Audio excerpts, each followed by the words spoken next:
Здравствуйте, друзья! Сегодня мы прикоснемся к одному из самых удивительных документов нашей истории. Представьте, до IX века. Кыргызы только что разгромили уйгурский каганат и создали мощное кыргызское великодержавие на просторах Центральной Азии. И что делает китайский император династии Тан? Он пишет кыргызскому хакану личные письма. Не сухие указы, а полное уважение, восхищение и желание дружбы. Эти письма сохранились в сборнике государственного министра Лидаю. Их 11. Сегодня я прочитаю вам самые яркие отрывки и расскажу, что они значат на самом деле. Автор перевода Турузбек Мадылбай. Готовы погрузиться в дипломатию с Степаблодитовым веков? Тогда поехали.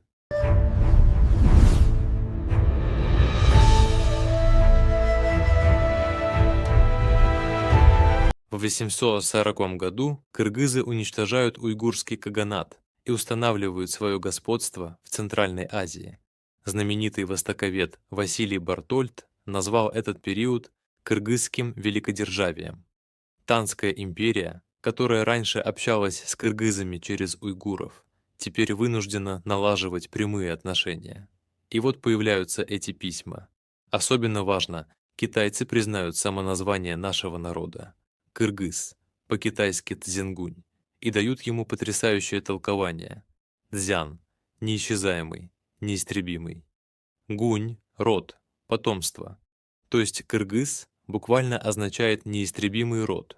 Разве можно придумать более гордое и точное имя для народа? Китайский император сам восхищается этим названием. И это не просто лесть, это признание силы. Теперь давайте перейдем к самим письмам китайских императоров кыргызским хаканам. Вот как начинается одно из первых писем. Император с почтением шлет свое приветствие кыргызскому хакану. В это время, когда весна благоухает своим великолепием, я уверен, что и вы в полном здравии.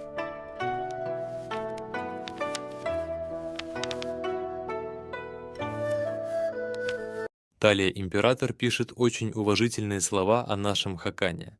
«Уважаемый хакан, вы живете в суровой и холодной стране, но ваша мудрость и мужество позволяют вам держать в мире не только свой народ, но и все народы Великой пустыни. Слава о вас доходит прямо до нашей императорской ставки».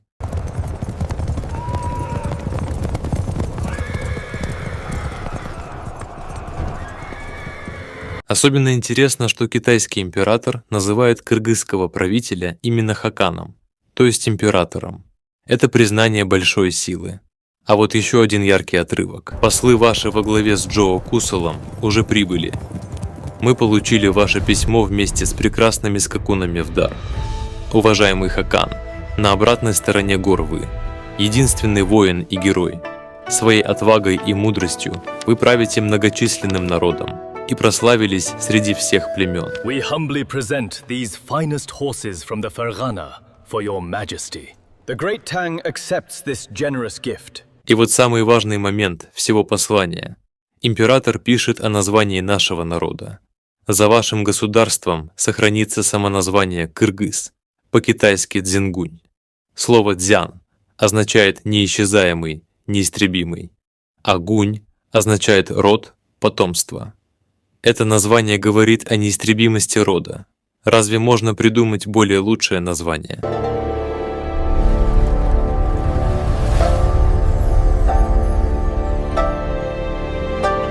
Представьте, сам китайский император в 843 году говорит, что лучше название, чем Кыргыз, просто не существует. В других письмах он продолжает хвалить нашего хакана. Ваша врожденная мудрость сияет на северном небосклоне, словно полярная звезда. Ваша отвага принесла вам славу героя на всем пространстве Великой Северной пустыни.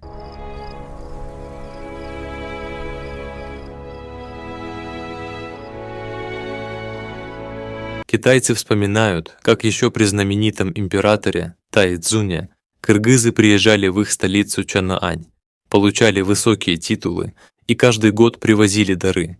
Теперь, после разгрома уйгуров, отношения возобновляются на новом, более близком уровне. Послов во главе с Джоо Кусолом принимали с большим почетом. Угощали лучшими блюдами, дарили дорогие шелка. Китайцы даже записывали язык и пути, которыми кыргызы шли через пустыню Гоби. Это очень важно. Танская империя не просто принимала дары, они внимательно изучали своих новых могущественных соседей. Записывали их язык, музыку, обычаи и даже сложные маршруты через зыбучие пески и жаркую пустыню. Это говорит о серьезном интересе и уважении.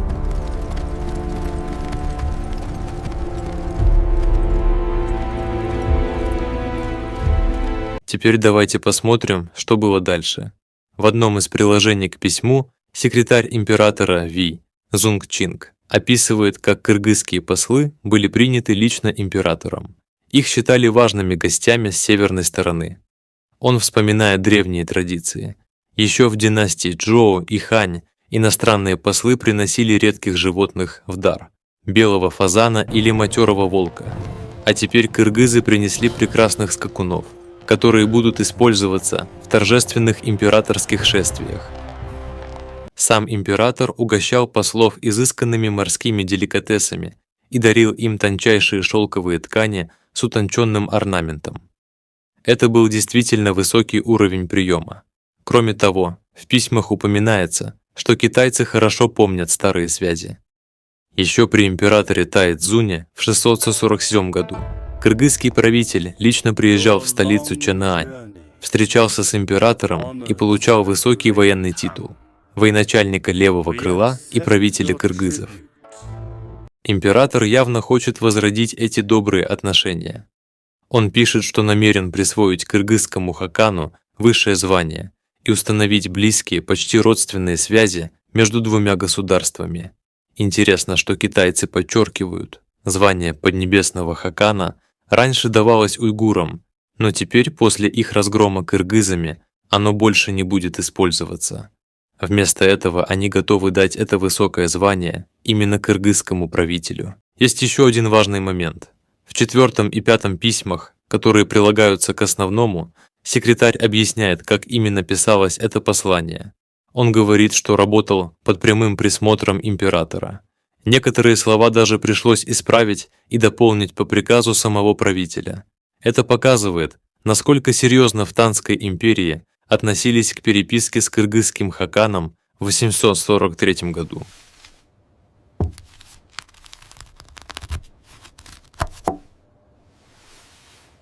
Друзья, когда читаешь эти строки, становится ясно, это была не просто формальная дипломатия.